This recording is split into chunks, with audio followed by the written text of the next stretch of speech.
couple of announcements before we get started. This is kind of in the form of a quiz. I got representatives from team 1 and 2 right here, right? Team 2, nobody from team, where's team 1? Anybody from team 9 here? Okay, so team 1, 2, and 9, where are we gonna meet on Tuesday? Scotes 216 is the correct answer, okay? And I could ask that to every team about where we're gonna meet on our assigned dates, and that will be in Scotes Hall, room 216. So it'll be a little more familiar setting. We're not used to all these new carpets, new chairs. We're gonna get back into a broken in classroom that we prefer, right, Jared? Okay. Got another announcement I'm going to make is some of you have become aware that the project you're working on is also being worked on by a team from the capstone class and the BAN major. Okay, so AGSM440 is their capstone class. So some of these projects are being shared. So you got a team from BAN and a team from this class working on the same project. I apologize for not making y'all aware of that earlier. Some of y'all figured it out, but that's going to require coordination with that other team because we don't want the client to be inundated with a lot of, two different directions. So the client may prefer a independent approach, and that's fine, but more than likely he's going to want a coordinated approach where the teams work together. And the logical assignment of tasks there is with respect to your capabilities. The engineering team is typically going to work on the design of the solution, whereas the ag systems management team is going to have a more systems approach and analyze how that proposed solution affects the bigger system. And that's going to lend itself to economic analysis, risk analysis, implementation plan. You'll focus on those areas. That doesn't mean you can't do any potential, a potential solution comparison, that kind of thing. So the Dr. Castell is going to help you initiate contact with your complementary team if you haven't done so. All right. Now, I will tell you that our timelines are a little different. The BAN capstone course, they begin working on their projects a little bit sooner than we do. So they're probably ahead of you. That's okay. That'll be to your advantage. But you will have to play a little catch up. Please let me or Dr. Castell know if you have any problems, either in contacting your team, your complementary team, or if there's any friction in sharing information. Okay? I think we're trying to smooth that out. Dr. Castell is an instructor in both classes. And you all know Mr. Stark. He's the lead instructor for the BAN capstone class. So there's plenty of help to smooth out the way there. All right, well, we're past time to begin class. So I'd like to introduce Dr. Patti Edgar. You met her last semester. She is with the Career Center here at Texas A&M. And she's going to talk about something a little bit different. But I want her to remind you that the Career Center is out there. It's a resource that you need to keep in mind as you get closer to graduation. Some of you are going to graduate in May, so you're closer to graduation than others who may graduate in August or December.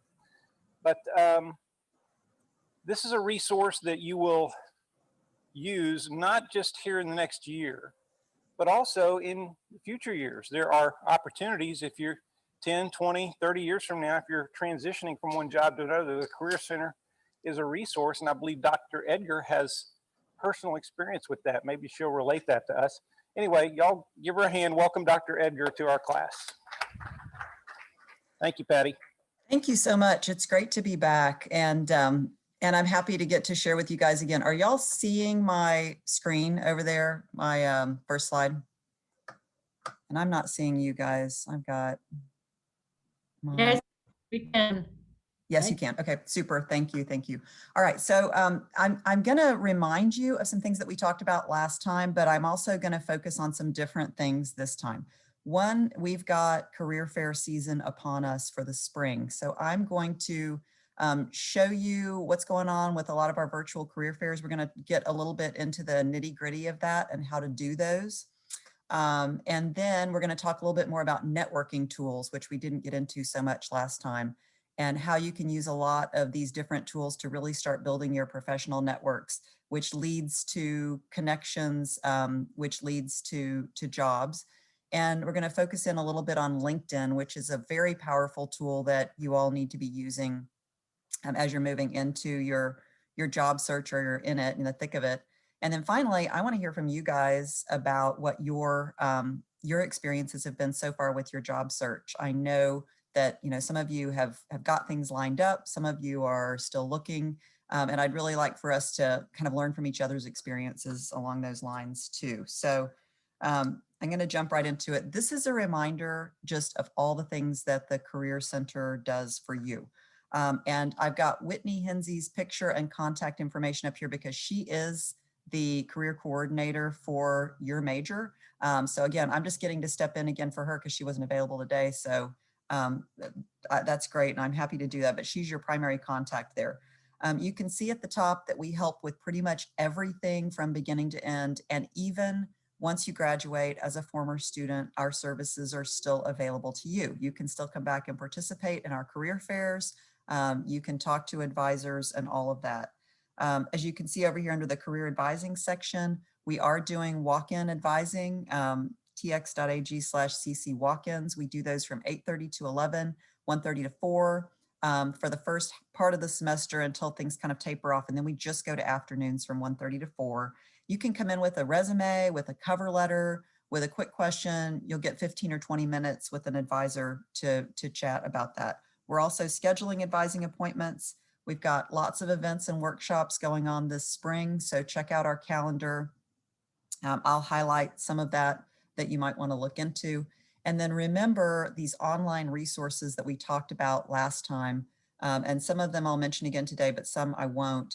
Under and on our website, careercenter.tamu.edu, remember if you go into Hire Aggies, launch Hire Aggies, you'll find our main Hire Aggies job board. And then you'll also find these other resources, Career Shift and Going Global, also Vault, which have job search capabilities, really great web crawling, job search capabilities. So don't forget those are there.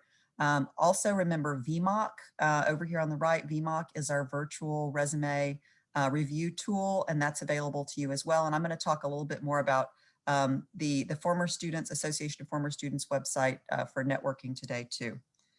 So we've got lots of spring career fairs going on, and they're all pretty much virtual. Again, I don't know if we're going to get back to in-person career fairs next fall. I sure hope so, but virtual recruiting is here to stay. Even when COVID goes away, we've learned so much, employers have learned so much about how to recruit virtually, and there are a lot of efficiencies about it, so it's not going away. So as I talk about these virtual career fairs, I want you to keep in mind that a lot of what I'm talking about applies to virtual recruiting in general. And this is something you're going to be dealing with, I think, for the rest of your career. We've got engineering actually going on today, and then you can see several others. These are the major career fairs that the Career Center actually sponsors or actually coordinates. AGLS is a big one for you guys. It's coming up February 18th. All of these career fairs are hosted on our Simplicity Hire Aggies platform. And I'm going to dig into that a little bit today in case you guys haven't seen it or been in it, so that you can kind of get a little more confident in dealing with that if you're planning to participate. Also, all of these career fairs are open to all majors. So you are not limited to the AGLS career fair. You could go check out the business career fair. We're also, for the first time, having an all majors career fair in March. First time we've done this. So this will be open to companies recruiting all majors, and it'll be on the Hire Aggies platform. So, so check these out. Now, this is another career fair that's coming up. This is not one that we're hosting, but it's through agcareers.com. This is going to be hosted on the Career Eco platform. So this is a different virtual career fair platform. And that's something that I'll tell you about virtual recruiting and these virtual fairs. Whenever you're going to attend a virtual recruiting event, you want to go and do a little bit of research and learn what you can about that platform, so you know what to expect in your interactions. Are you going to be doing video chats? Is it going to be text chat? Is it something where you have to make an appointment ahead of time? Now, neither of these platforms that I'm talking about today require you to make an appointment. Both of these are walk-in. Now with Career Eco, which I'm not going to dwell on today, but Career Eco is more of a chat room format where you'll go into the fair, you will enter a chat room for the employer that you want to talk to. And then once you're in that chat room, individual reps may reach out to you for one-on-one text chats or video chats. So they'll invite you in once you're in the group chat. So it's a little bit different. There's a lot of text chat going on in those rooms. There's also video presentation and there's video chat available, but there's kind of a mixture of that. So that's a little different than what I'm going to talk about with Simplicity Day today. And I'm not going to focus on that, but Career Eco is a big virtual recruiting platform, and it's good to be aware of it. It wouldn't be bad to go get some experience with it in this event here. So to help you prepare, there are a lot of events going on that are scheduled to help you get ready for this virtual recruiting season. We've already had our resume day. Was that this week? Yes, that was this week. But we have a big mock interview day coming up on Monday, next Monday. Again, this is through the Simplicity Hire Aggies system. So if you go and you do this event, you're actually going to get to experience the platform and see what it's like. This would just be a great chance to go and practice having a virtual interaction with an employer or with a career center advisor. So, and it's going on from 9 a.m. to 4 p.m. on Monday. Just go jump on there, get in a queue, and wait to talk to someone anytime throughout the day there. You can also see that there are some workshops here scheduled on preparing your pitch and doing company research, and then some resume reviews going on over here as well. And those are also going to be done through the Simplicity platform. So you'll have a chance to get in there, get in a queue, upload your resume, and get it reviewed. All the AGLS Career Fair info and registration is here at this link down on the bottom right. So, and y'all have a copy of this presentation, I believe, shared with you on eCampus, so you can refer back to all of this information. So reasons to attend career fairs. Now, if you look at this list, most of you probably go straight to the bottom and say, yep, I'm going to go so I can find a full-time job or an internship. But there are a lot of reasons to attend virtual recruiting events besides just that. And I'll tell you, maybe my number one reason on here right now is you get to practice talking to recruiters in this virtual setting.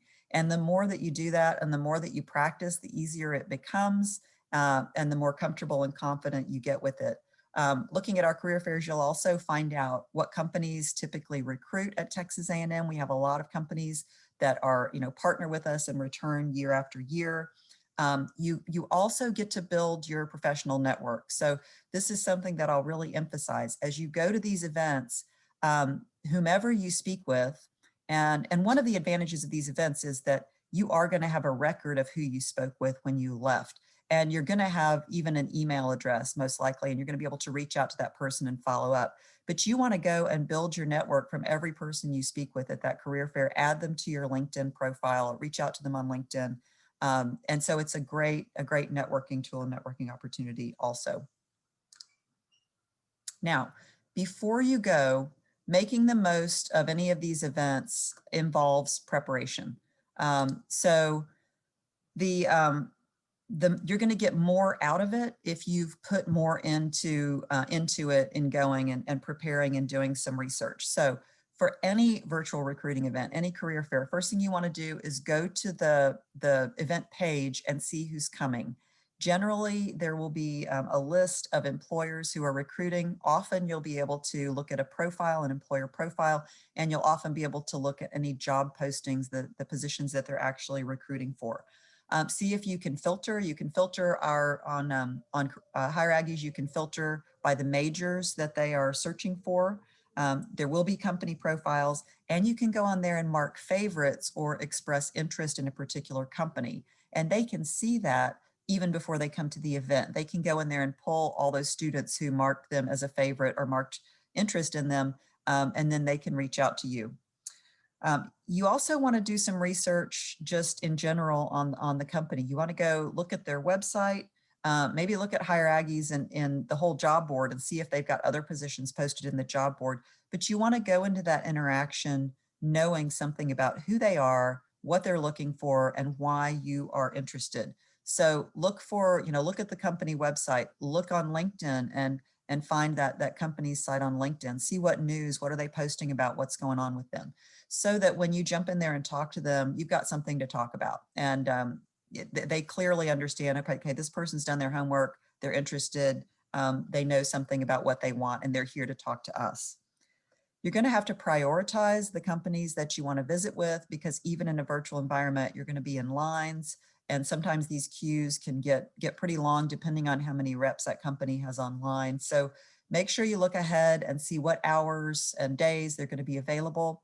Look and see if they're going to have a group chat available, or if you're going to have to stand in line for a one-on-one. If they have a group chat, you may be able to jump into that room and get some of your questions answered and maybe clarify a little bit more what your level of interest is. In order to attend these events, you're usually going to need to register ahead of time. And registering early is an advantage to you in that the companies can generally access student profiles and resumes of registered students in advance. So the earlier you register, the sooner you become visible to those employers who are already registered as well. Now, you're going to need to get in Hire Aggies and make sure that your profile is complete, and you're going to want to upload a resume. It's not absolutely required to register. You can register without uploading a resume, but you're going to want to have a resume handy, and that will be shared with the recruiters as soon as you come up to speak with them. So I want to share this little quick tour video, which is going to show you, it just kind of gives you a little peek for those of you who haven't seen it, what it looks like inside one of these Simplicity Hire Aggies virtual career fairs. And let's see if this works for me.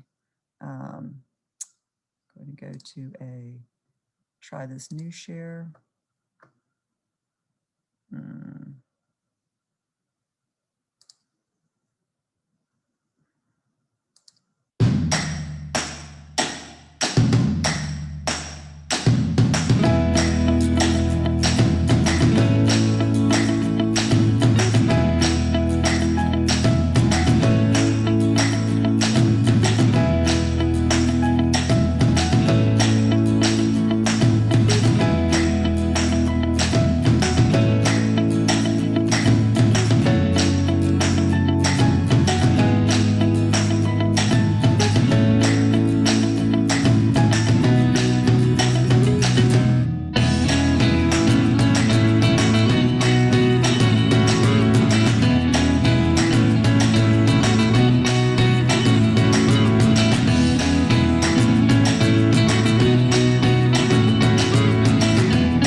All right, so that's just a very quick peek into what the sort of career fair module looks like. I'm curious by I guess give me a thumbs up if you guys have actually been in any of the Simplicity virtual career fairs yet. Give me a thumbs up on your screen.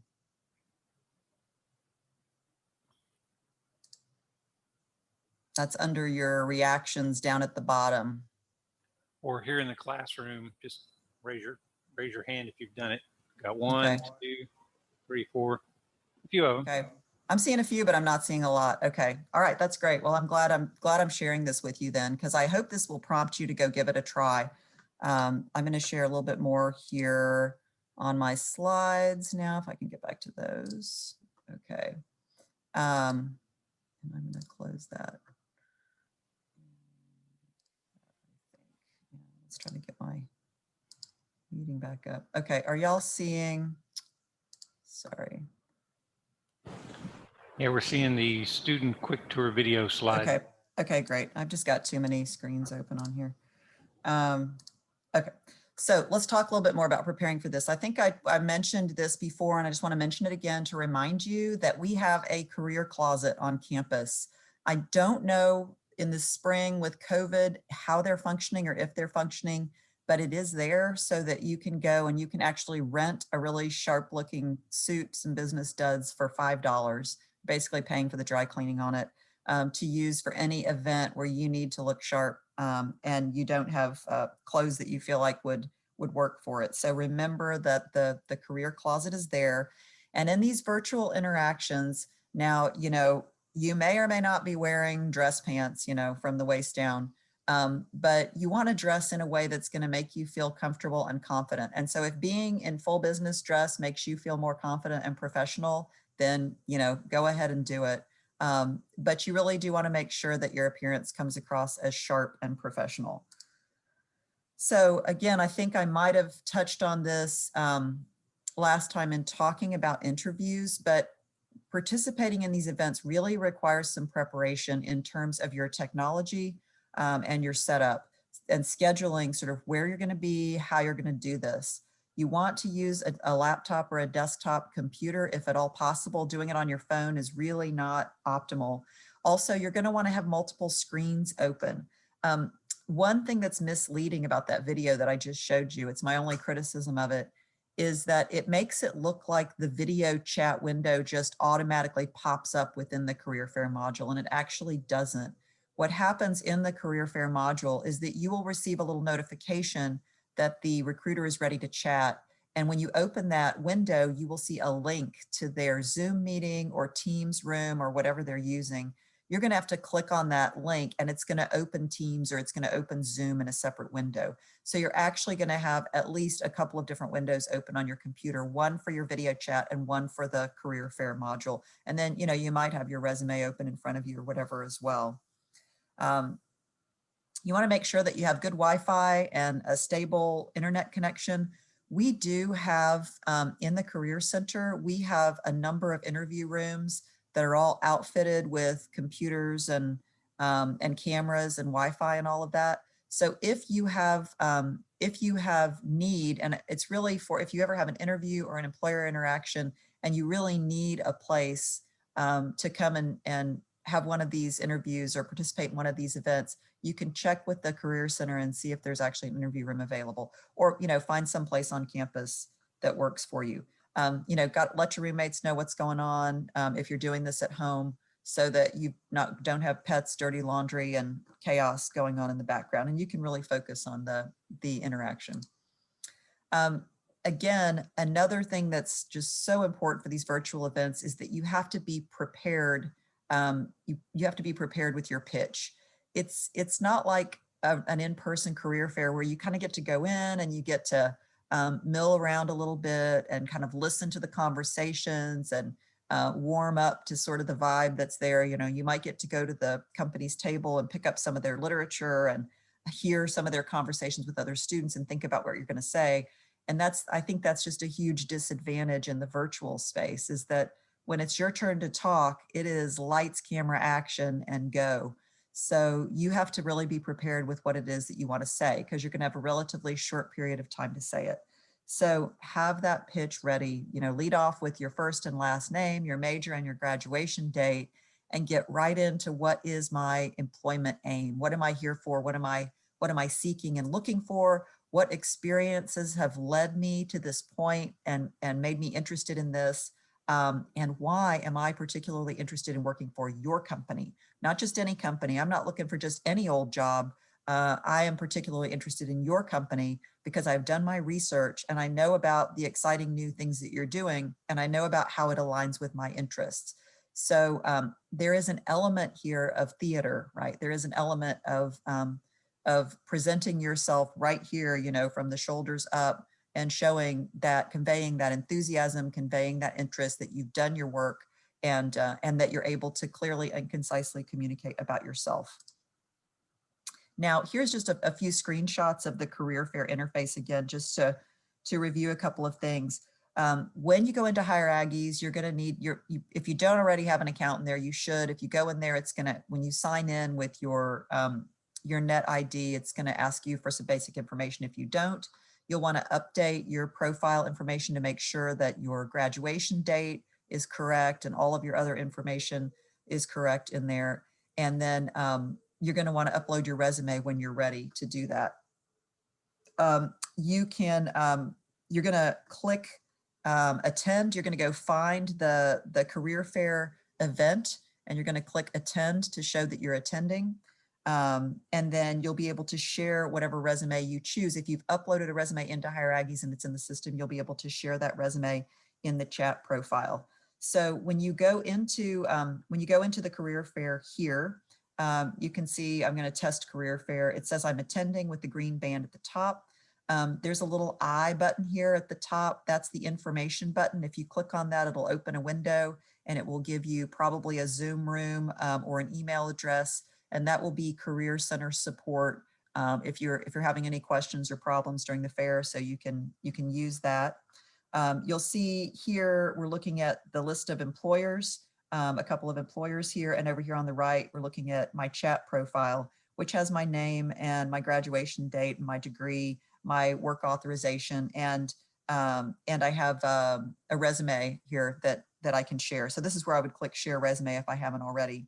And I would go in here and find the resume that I want and share that and attach it to my profile. So whenever you go in and chat with an employer, they're going to see your profile and they will immediately be able to open up your resume and look at it even before they talk to you. A couple of other things to note here on these companies. I've marked both of these with a gold star, which means that they're favorites. I've expressed interest in them. You can see that with this one, upcoming video chats, I'm actually in the queue for an upcoming chat with this company. So it has a little X next to it. If I click the X, that'll take me out of the queue. It gives me an estimated wait time. It tells me they have one representative online. If I want to get in line with this other company, with Career Fair Test Company, I would click this little chat bubble right here, and then I would be in their queue as well. And depending on the settings of the career fair, you can be in, depending on how it's set up, anywhere up to 5 queues at a time. So I could be in 3 to 5 different, this one is set up with 3. I could be in 3 different companies' queue at the same time. So I could be going about my business or doing other things, or maybe going and visiting a group chat room while I'm waiting to get pinged by that company that it's my turn to chat. Now, now it shows that that Career Fair Test Company here is actually ready to chat. I think I have this a bit out of order because I wasn't in their queue. This is a different screenshot, but anyway, so once I've, when I'm in there now, you'll get this notification right here that they're ready to chat. If I click this join chat, what's going to happen is I'm going to open up a screen that's going to give me the Zoom link or the meeting link for that company, and I'll be able to jump in and do that. All right, so here I've opened the chat invitation here for Career Fair Test Company. Here's their video chat instructions. There's a Zoom link, and I would click that Zoom link to join. Now, when I click that Zoom link, if it is a Zoom link, right, then I'm gonna be using my Zoom, or I'll be jumping into their Zoom room through my Zoom account. So I'm gonna have a Zoom window going then at the same time. Once I get in there, I'm going to have the career fair platform going, and I'm going to have my Zoom meeting going. Now, it could be a Teams link, or it could be a WebEx link. And so when I click that link, you should not have to have that software on your computer in order to join it. For example, WebEx, if you go on and you click a WebEx link, it will have something like, there'll be an option like join online or join via the internet, rather than having to download the software. So just read carefully if you're having to jump in on something else.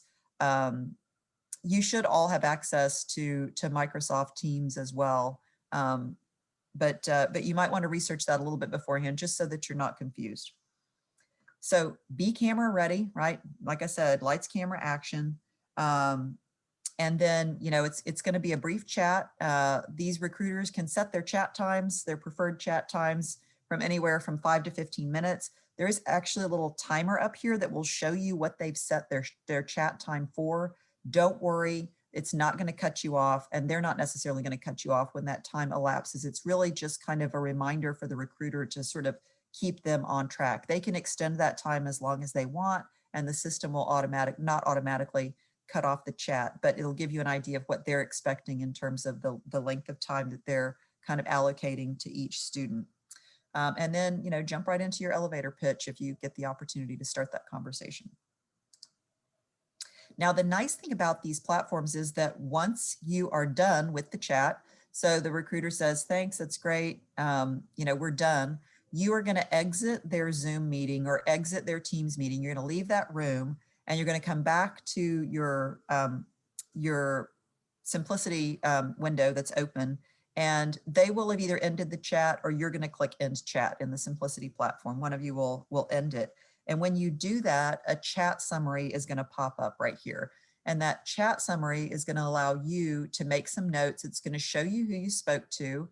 And generally there's going to be an email address. So you'll have an email address for the representative that you spoke to. And it's going to have a place for you to make some notes. So you can make notes to remember the conversation and your own impressions. Those notes will only be visible to you. They will not be visible to the recruiter. So those are for your record, and you will have access to those after the event is over. Now you're going to want to follow up with each person that you talk to, and you've got an email address, so it's easy to do that. So, I would say at the end of the day, collect all that information and compose some emails, or you can shoot something off, right after you talk if you've got time. You want to thank them for speaking with you.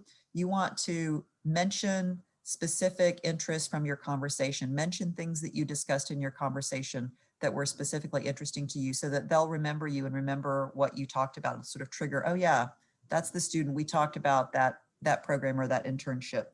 And then let them know what actions you're taking going forward. Let them know, I'm going to be applying for the internship, or I'm going to follow up with so-and-so who you recommended I speak to. So let them know how you're going to follow up, and then connect with them on LinkedIn after it's all over with and say, hey, send them an invite, connect, say, hey, it was great meeting you at the AGLS career fair. I'd like to connect. You'll be able to see when the fair is over, you'll actually be able to see all of the information from your chats, who you chatted with, and the notes that you made. So that's a nice bonus of these virtual events.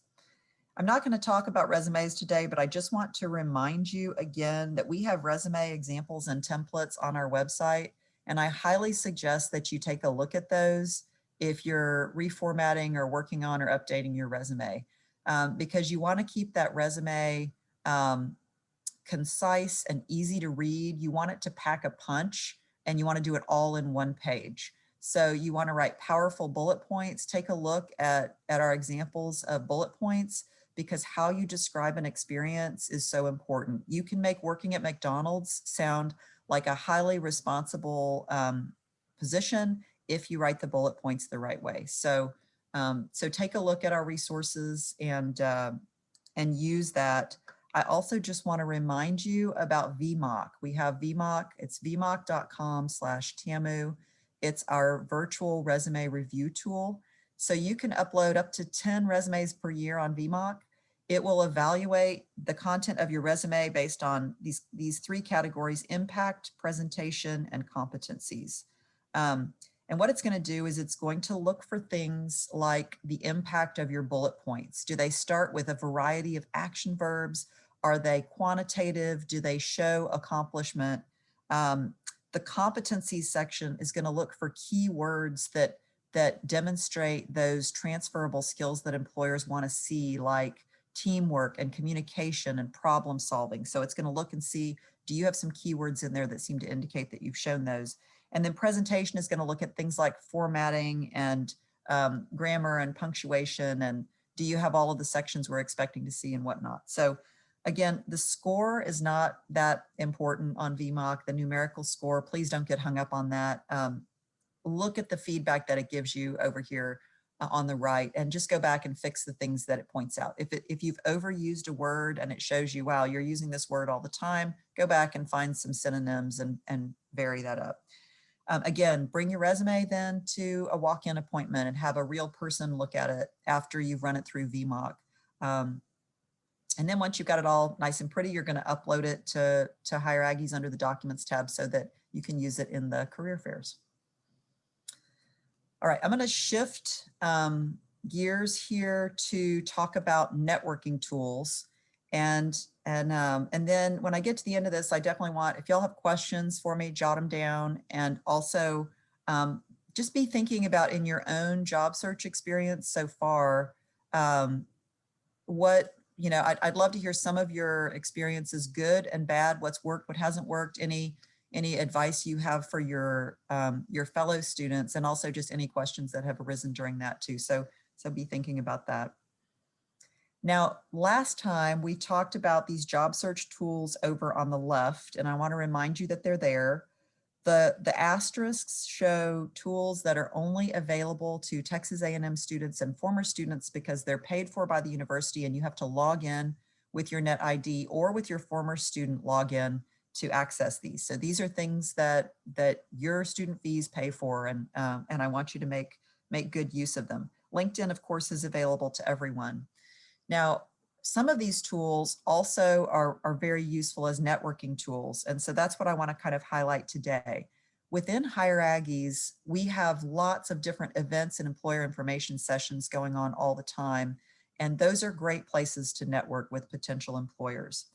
Career Shift also has a function that allows you to search for contacts and add contact information for employers. And so I want to remind you of that. And then, of course, the Association of Former Students website is a great place to look for contacts, for networking contacts. And finally, LinkedIn is the most powerful online networking tool for you out there. And I want to dig into that in just a little bit more detail.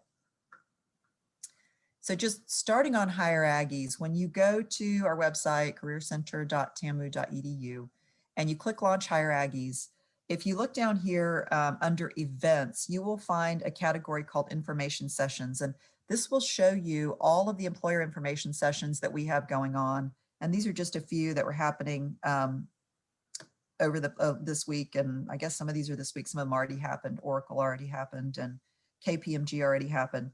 ConAgra is having a session tomorrow, the 29th, from 4 to 5 p.m. So these are great opportunities to jump in, hear a presentation from the company, and talk to the reps. Introduce yourself. You know, maybe share a resume, share your interest, and make a contact. So you need to be looking at these and following these if there are companies coming along, and especially around career fair season, we tend to have more companies that will do these information sessions. So use those and be aware of those. This is Career Shift, and I just wanted to highlight again for you that for any given position or company here, I've highlighted one up here at the right, Research Associate in Cell Biology at IQ Biosciences. You can click on Find Contacts. You can also just search contacts in here. So you don't even have to search on the job. You can search on the contacts. You can click Find Contacts, and it's going to show you names, often titles, email addresses, and even phone numbers of contacts at those companies. So in your networking efforts, you can kind of be Sherlock Holmes here and use a lot of different resources to track people down, find out if they're still in those positions or what they're doing. So Career Shift, Aggie Network, and LinkedIn are three that I'm going to recommend big time, using all three of those kind of in combination with each other to find and connect with the people that you need to connect with. Now, the Aggie Network, obviously, probably a big reason that a lot of you are here at Texas A&M, and maybe that your parents supported you being here at Texas A&M, is that you will be and you are part of the Aggie Network. It's powerful, and it is probably your greatest asset going forward from Texas A&M. I don't know if your degree or the Aggie Network is more valuable, but you have to have one to go with the other. So AggieNetwork.com is the Association of Former Students website. When you go on here, there is up here on the top menu, there is Find an Aggie. So you want to use Find an Aggie, and then you want to choose the advanced search options here. When you do that, you can go in and search the former student database by major, by occupation, company where they're employed, location, a lot of different filters. You want to remove silver taps if you only want to find living Aggies here, but you can go through, and what you'll see here, or you'll see, and of course, some people do a better job of keeping this updated than others, but you'll see a profile. You'll be able to reach out to these people through email, and the email will come to them through the Aggie Network, and they will see that that it's coming to them from another former student, and that's or a student, and so that's powerful. Makes it more likely that they'll probably respond to you, and so this is a good way, again, to research and network. One of the things that a term I want to mention here is what we call informational interviews, or informational interviewing. An informational interview is when you reach out to someone who is in an area of interest. Maybe they are pursuing a career path that you'd like to pursue. Maybe they're working for a company that you're particularly interested in, and you just want to make a connection and chat with them. It's not necessarily that they're a hiring manager. You're not asking them for a job. You're not, you're not throwing a resume in their face and saying, hey, can you help me find something or get hired? But you're reaching out to them and saying, here's who I am. Here's why I'm particularly interested in talking to you. I'd love to learn how you got to where you are. I'd love to learn more about your career path. I'd like to learn just a little more about why you like working for the company that you're with. Would you have maybe 15 minutes to chat by phone and just give me some insight as to your path to working with ConAgra or whoever it was, and you have some questions prepared for them. So it's really just a chat. You're seeking some advice. You're seeking some of their to hear about their experience, and you can share a little bit about yourself and your interests.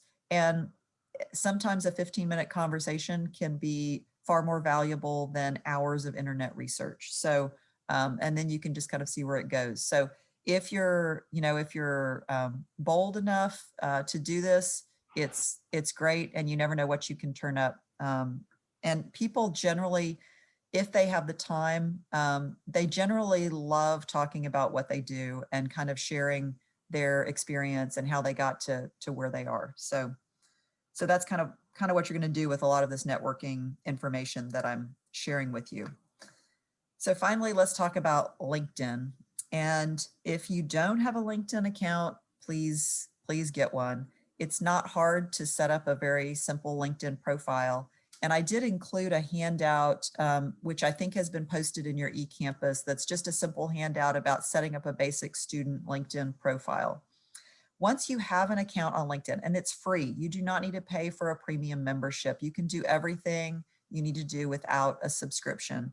And the premium memberships now, I think, are somewhere like $26 or $30 a month. So you don't have to do that, it's free.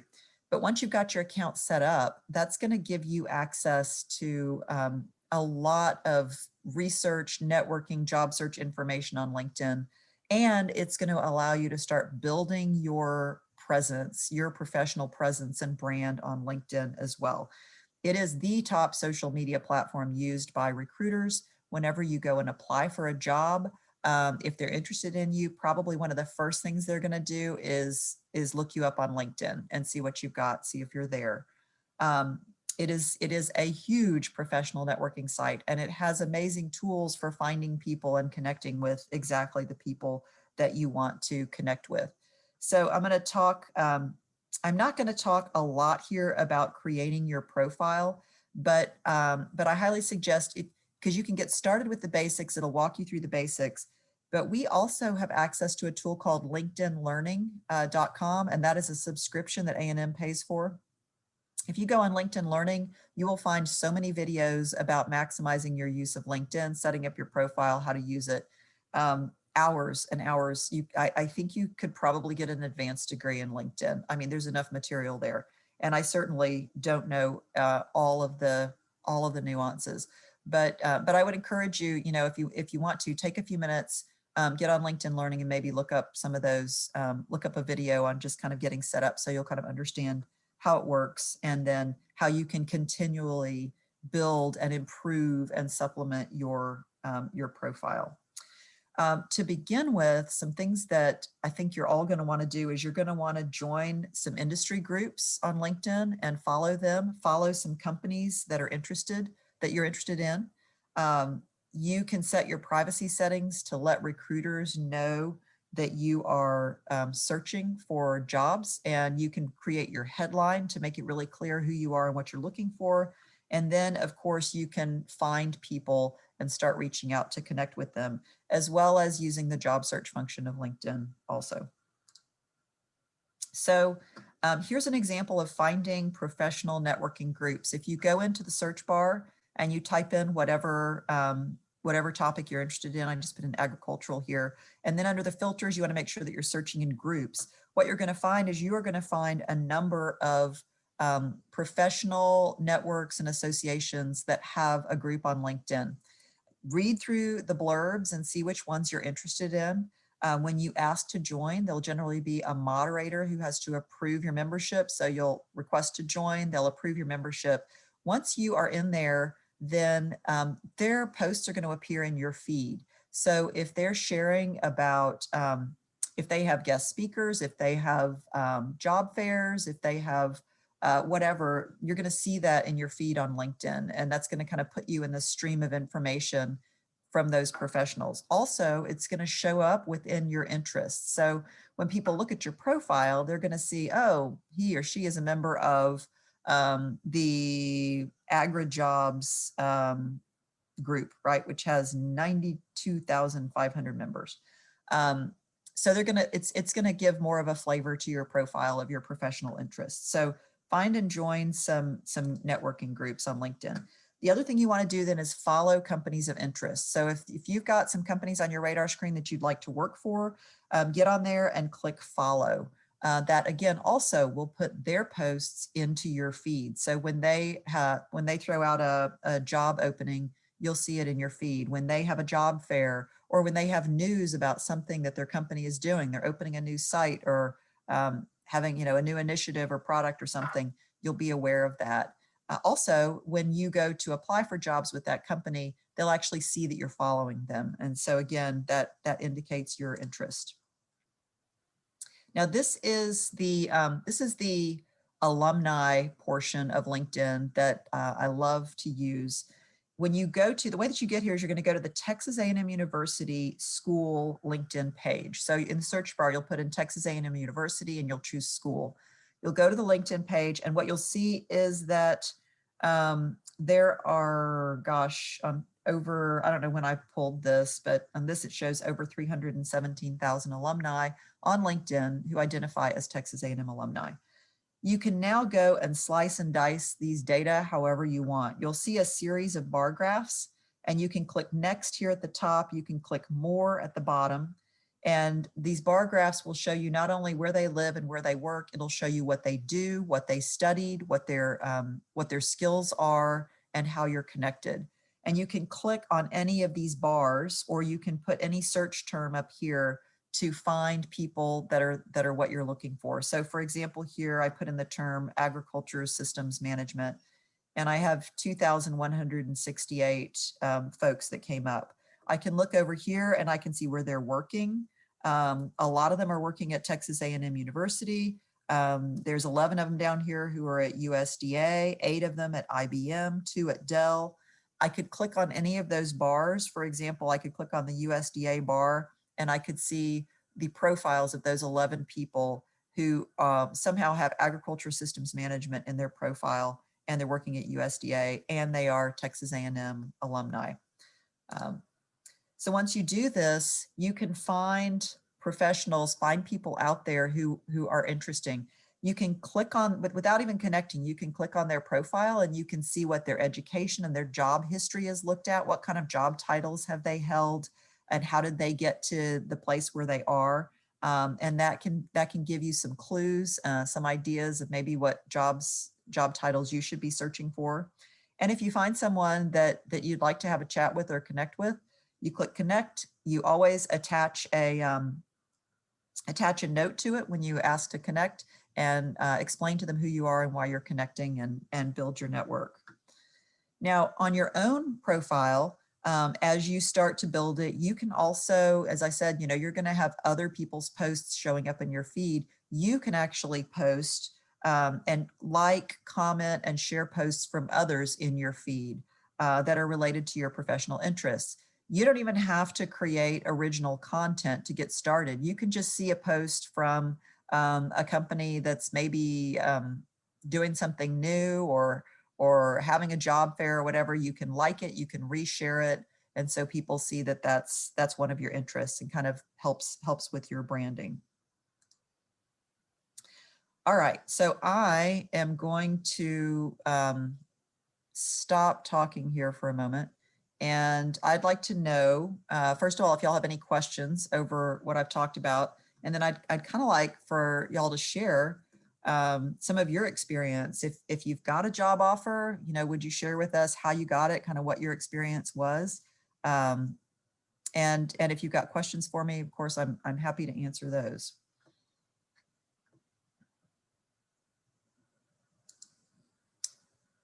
I'm going to stop that share so that I can see your faces.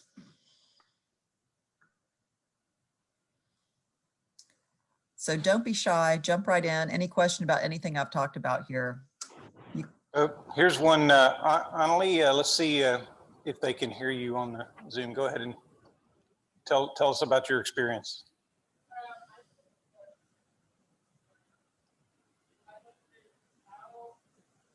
I cannot hear her.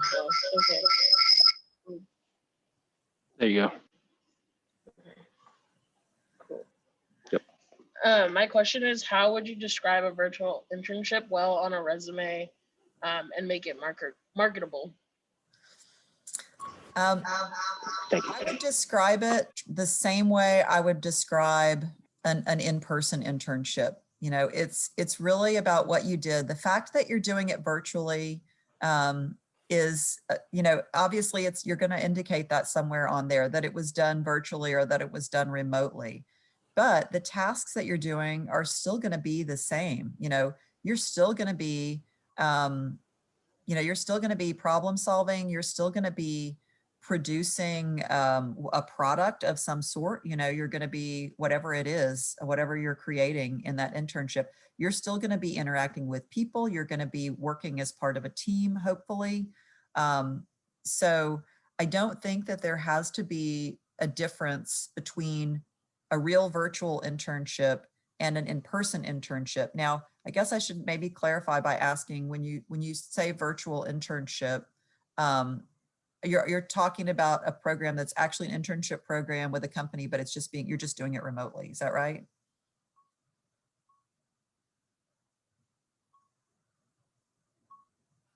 Yes, the answer is yes. Okay, all right. Yeah, the room doesn't have microphones, so I'm going to relay a little bit. Okay, perfect. Yeah, everyone understands there's so many people working in the virtual environment right now. And, we're still doing the same things. We're still using the same skills. We're still solving the same problems. We're still, producing the same product, whatever it is that we're doing. Where I would caution you is there has been a temptation, and I've heard we've heard questions from students frequently with COVID, you know, I was going to get to do this, but then COVID made it impossible and it got canceled, or I didn't get to do it or whatever. Can I still put it on my resume? And I would say only put on your resume things that you've actually done. I mean, we've all experienced disappointments from COVID and things that didn't happen and things we didn't get to do. There were conferences I didn't get to attend and things like that. But don't put things on your resume if they didn't actually happen.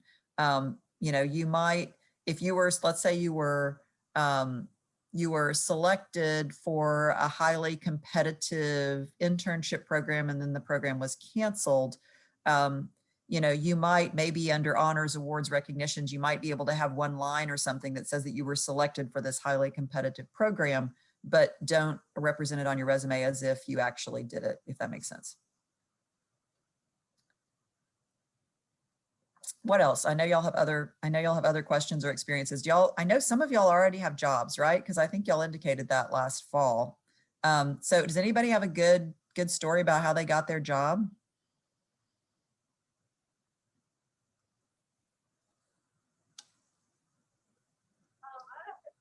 Hang on a minute. Let's get the microphone over. We got one here. Got a live one. Okay. Harley's going to tell us about her story. Okay. Hang on. There you go.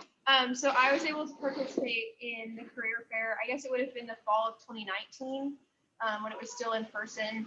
And I got an internship with Cargill at that point. And then it was a virtual internship last summer. It wasn't supposed to be, but it turned into a virtual one. And then from that, I got a job offer for after I graduated. That's great.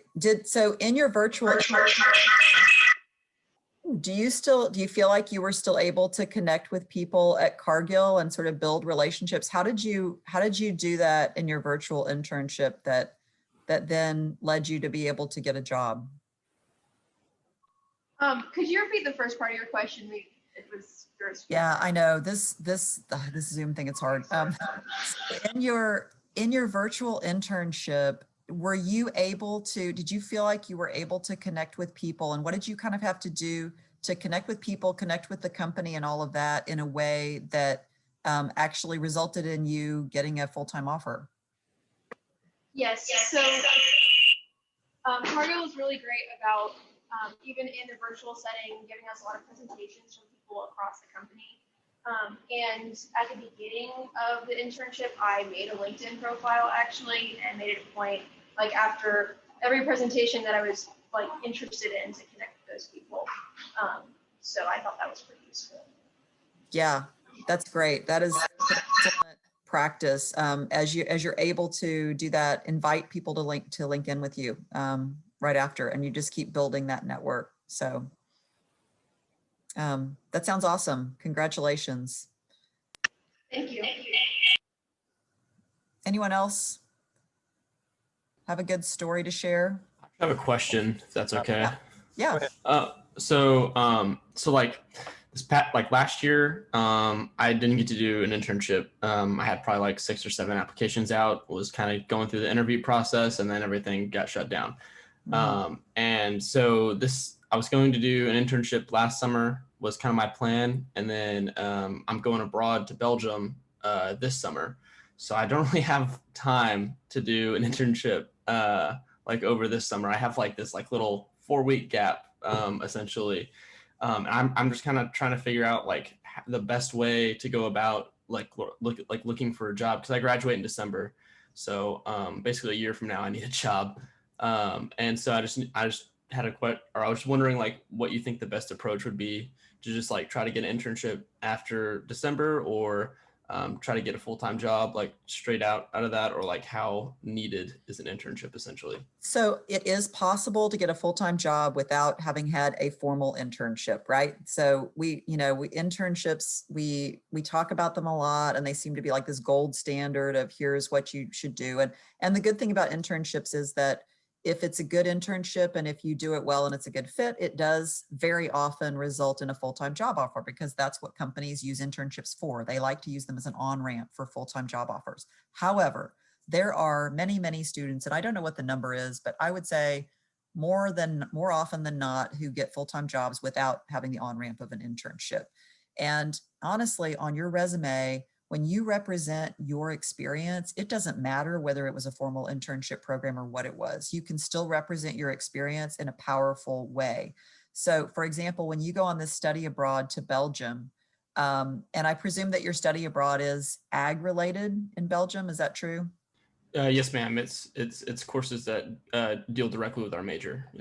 Excellent. Okay, so you go and you have your networking antenna just like out, right? So you got your LinkedIn profile up, and you're going to be networking and connecting with everybody that you get to talk to and everybody that you get to meet when you're on that program. And you're going to write that program up as a chunk of experience on your resume. And as you go through that program, I want you to be thinking about, how can I powerfully represent this on my resume? What did I get out of this? What did I do? Are you able to, because of the connections that you make, are you able to grab any additional opportunities to speak to people that you wouldn't necessarily have met or get to speak to and learn about that? So you're going to write that up as a good chunk of experience on your resume from your study abroad. And then as far as like otherwise getting experience, and I get it, you're not going to have time for like a formal internship program before you graduate. Some other potential options might be to connect with someone on doing some undergraduate research while you're still in school, while you're taking classes. That's a good way to get some really substantial experience on your resume. If there's someone in the college, let's say if your next fall semester load is a little on the light side, or if you're going to have time at the end of the summer after you come back from your study abroad, even going into the fall, maybe you could find a faculty person who would be interested in having an undergraduate research worker in their lab working on their stuff from midsummer all the way through fall. And you could really you could get some substantial experience there. So that'd be another thing that I would look into. And then also be looking for, look for any sort of community-oriented, volunteer-oriented, whatever, things that are relevant to the area that you want to work in. And I don't know what exactly, what types of jobs you're pursuing, but look for things that somehow connect with that demographic, with that population, with that sort of area of work or service, and maybe do some of that. Maybe look for some ways that you could get involved with on a volunteer basis for a few hours with some kind of nonprofit or some kind of community organization that would also give you some substantial experience that would in some way overlap with an industry segment or a population segment or a particular need or set of services that kind of ties into what it is you're interested in. So I'd say there's just tons of ways to be creative about finding great relevant experience on your resume. And honestly, an employer doesn't care when they're looking at your resume if that experience was gained through a formal internship program or not. The only time they're going to care is if I'm Cargill and I'm looking at you and going, oh, you did a Cargill internship, then, whoop, that's okay. But otherwise, if I'm somebody else and I'm looking at your resume and you've got this solid experience that you gained through a student organization or volunteering with some community group or a study abroad, then I'm not really going to count that any less than I would an internship you did with some other company or something. Awesome. Thank you very much. I appreciate it. Yeah, sure.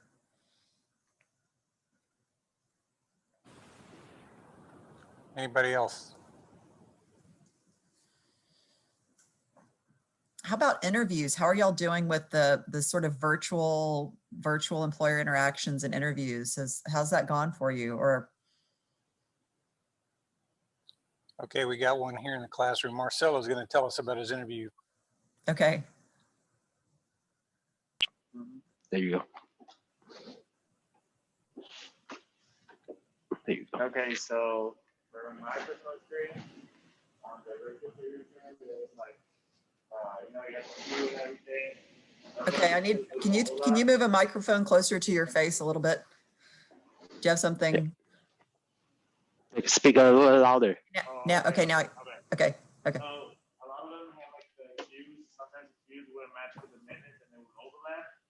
And sometimes like a lot of companies, they would just, like you would get into the interview with them, you waited like 30 minutes, and they would say like, hey, here's a link, go and apply for it. And I was like, okay, I just spent 30 minutes sitting just to get a link. And some of them were very different. Some of them were like actually did an interview and everything. That was like really good, at least for me. Because I don't know, I felt kind of bad just like waiting and then just getting a link to apply on another website. And most of them were like really friendly, and I would say if you're planning on doing the virtual career fair, make sure you have like the Google Meeting or any software that you're going to use over there for the interview part. Thanks for sharing that. I think that is a frustration for students at career fairs when you get up there and you talk to someone, they just say, oh, here's our website, go apply on there. And we certainly don't encourage companies to handle it that way. But I will say that just by showing up and talking to that person, they are getting a record of all of their chats afterwards as well. The recruiters do. So they get a record of all the folks that they talk to. And so you've already scored points by just showing up and talk to them, right? Even if you don't feel like the conversation was very substantial and you don't feel like they told you much of anything new, you do show up as someone who stood in line and talked to them. And that's probably going to help you out when it comes to the evaluating your application and your resume. So for what it's worth, it helps you out. Cool. Okay, I see in the chat. What do I see here? First a phone, then a video with corporate and face-to-face in 2 hours. Oh, face-to-face, like real live in the same room, Tristan, is that true? Yes, ma'am. Oh, that's exciting. I'm excited for you. Thank you. I would love to go have like an in-person interaction interview. So I think in person is just so much easier because you can read body language and they can read your body language, and it's just easier to convey enthusiasm and to kind of go with the flow of the conversation. So it's great that you've made it through the phone and the video. So if they're bringing you in face-to-face in this environment, I'd say that's a really good sign. So, and when you do have the opportunity to go in and interview, you treat everyone that you speak to as if they have the power to hire you. So every interaction you have from the moment you walk in the door, as if they have the power to hire you, because they may have some input on who is hired. They may be asked their opinion, of the candidate. So that's great. Good luck, Tristan. Thank you. Let's see, what else did I see here? A video interview with corporate on Tuesday for the second phase. Congrats on making it to the second round. That's excellent. In a video interview, I would say one of the more challenging things to do is to convey your enthusiasm. So make sure that in a video interview, because all they're seeing is this right here, right? So, and I'm as guilty as anyone. I tend to be kind of an intense person. And when I get talking, sometimes I don't smile a lot. And so I have to force myself to remember to smile and look enthusiastic. So before you go into those video interviews, get in front of a mirror, get on your own Zoom account and look at yourself and say, hey, does this convey enthusiasm, right? I am so excited to be here. And you can just see how, differently that comes across. You don't want to sound like an idiot, but you want to be enthusiastic. Because the company that I'm looking at, I've spoke with HR and it was supposed to be like a 5-minute phone call and it ended up being like 15 or so minutes. And then the video interviews with 2 operations managers for the company up north in Indiana. Awesome. That's great. And, an interview going long is always a good sign because it means that, they want to talk more and learn more. So the other good thing about virtual is you can have your notes in front of you. One of the things you can do is like if you've got a little whiteboard or something, you can kind of have that whiteboard sitting out there behind your screen with a lot of the things, write the things on it that you think you want to remember to mention so you don't forget to mention those things. Take a look back also in the fall. I think I gave you guys a handout of behavioral interview questions. So take a look back at those behavioral interview questions and think about how you're going to answer those. Those things like, tell me about a time when you worked with a team that, you know, that was I get for the HR interview, they were asking a lot about how you did leadership with a team, about yourself, your college experience, what you've learned, how is it going to pertain to the industry, kind of sort of that nature. And then the HR lady, she was telling me that this or the video interview will be about 45 to 60 minutes long with the two individuals I'm speaking with. Wow, that's good. That's a long interview. And you Yeah. have your resume in front of you so that you can remember, make sure you got a copy of your resume that you submitted in front of you so that you can remember to touch on or elaborate on those things that are on your resume, and you'll remember what they're looking at too. Yeah. Also have the job description in front of you too, so that you can remember that that's going to give you a good indication of what they're going to want to talk about. Yeah, my buddy works for the same company and kind of in the same relative field I'm going in. He is, and he kind of briefly told me about it. And he's already spoke with his boss, who's actually going to be one of the individuals interviewing me. So it's kind of already got a twist on who I'm speaking with and who I'm speaking of.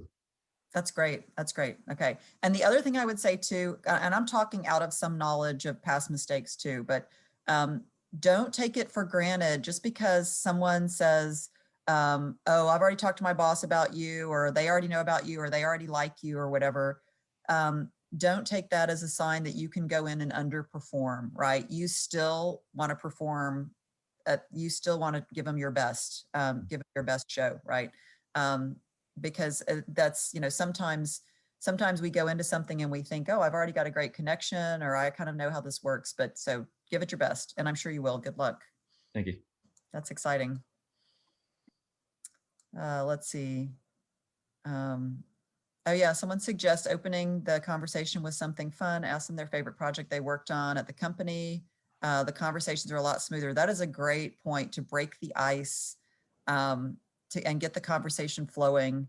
And because they're tired of having the same conversation over all day long, and it'll also loosen you up a little bit, help you kind of relax and exhale and get into the flow instead of being so tense. So so yeah, asking them about, you know, what they're excited about. That's a great point. And you're looking for points of personal connection when you talk with someone. You know, when something comes up in that conversation and you realize, oh, hey, you know, I didn't realize you went to UNC. Well, I used to live out in North Carolina, and I actually did some work in collaboration with some people at UNC or whatever. So just finding those little points of connection, it's always always helpful. Yeah, Patti, let me interject here for a second. And I know we got to quit here in about 5 minutes, but I want to take the opportunity to critique the individual Zoom participants and the way they're displayed. Okay, let me start with Dr. Edgar. She prepared for this presentation, and not just the content, but look at her Zoom screen. Okay, I'm going to spotlight her. She'd already been spotlighted. Okay, but look, she's got a nice professional background. Look how her face is kind of centered on the display, maybe a little off center, which is a good technique also. But let's compare that to some of the other folks here. Let me spotlight Edward. Sorry to spotlight you, Edward, here, but so Edward, you know, and of course I realize you're just attending class, but when you're doing a video interview, you don't want the Kilroy look where you're at the bottom of the screen. Okay, so you're going to want to center yourself up. There you go. And you don't have to do this right now. I'm just pointing this out. Make sure you're not attending a video interview at the same level of video display that you would be attending class, okay? So Edward's got a lot of stuff in his room back there. He's probably gonna wanna put a virtual background to cover that up. Okay, I'll get off of Edward here. Sorry to highlight you there. Let's take a look at some others here now. Speaking on that background. This one's not bad here. How about, here's Jordan. You know, Jordan's not looking too bad here. I mean, he's centered. He's obviously sitting on a couch with a white wall in the background. That's good. I mean, that's okay. You may want to, you know, have something interesting. Here's a pro here. Let's see. How about Austin Ross has got some cool flames. He's like sitting in hell or something. I'm not sure what's going on there. some kind of hot coffee shop, I guess. But that's actually except for maybe having a little bit less of a fun background, more professional background. That's not a bad look. I do want to point out, I can tell, you know, some guys, sometimes you're in your apartment and all you have is your bed, and maybe you're just kind of sitting on your bed reclining. I can tell that, and so will the person you're interviewing with. So Riley, it looks like you're kind of on your bed. Is that right? With your laptop in your lap? And look, for class, that's okay, but for a video interview, I would not recommend this posture, okay?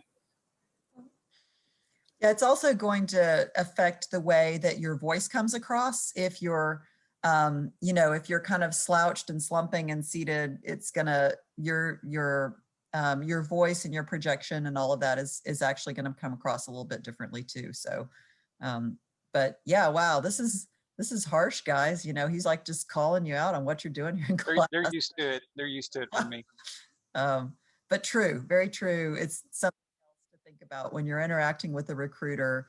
You want to put your best foot forward, and you've got this little screen to do it in. Unfortunately, it's not your whole body physical presence, which you know, which I miss. So Okay, we're about out of time. Let's give Colonel Dr. McGee, I have an announcement. Oh, hang on. What do you got? For the Ag Systems Club meeting next Tuesday. Yeah, let me get to you in a second, Tristan. Okay. First, let's dismiss Dr. Edgar. We appreciate you taking the time to talk to us about the career center. Let's give her a hand. Everybody's clapping. Thank you very much. And you know, she's a resource for you. She is part of a team that is funded in part by a lot of your student fees. So get your money's worth. Okay. This is just an introduction. There's a lot that they can do for you over there, including giving you clothes to wear. How awesome is that? Okay. And well, Colin reached out on the tech. Colin, email me. I have to jump right into another meeting after this, but I'll get back to you. So I put my email address in there. Great. Before I let Tristan make an announcement about Ag Systems Club, a couple of other administrative things. I did mention that when we're doing our progress reports next week, beginning next week, they're in room 216 Scotes. I just want to, you know, also remind you, you know, I'll be there in person. You don't have to be. If you prefer, whatever your team is going to do in terms of an in-person presentation or a Zoom presentation or some hybrid presentation, any combination is fine. Just remember, you're going to have to work out the challenges on that. Okay, so and that's not a bad thing, but we'll work with you, particularly these first ones. Dr. Castell, any announcements from you or comments? No, great presentation, Patty. I will email these groups that are working on the same projects as the BAN groups as soon as I get their contact. So you will hear from me soon.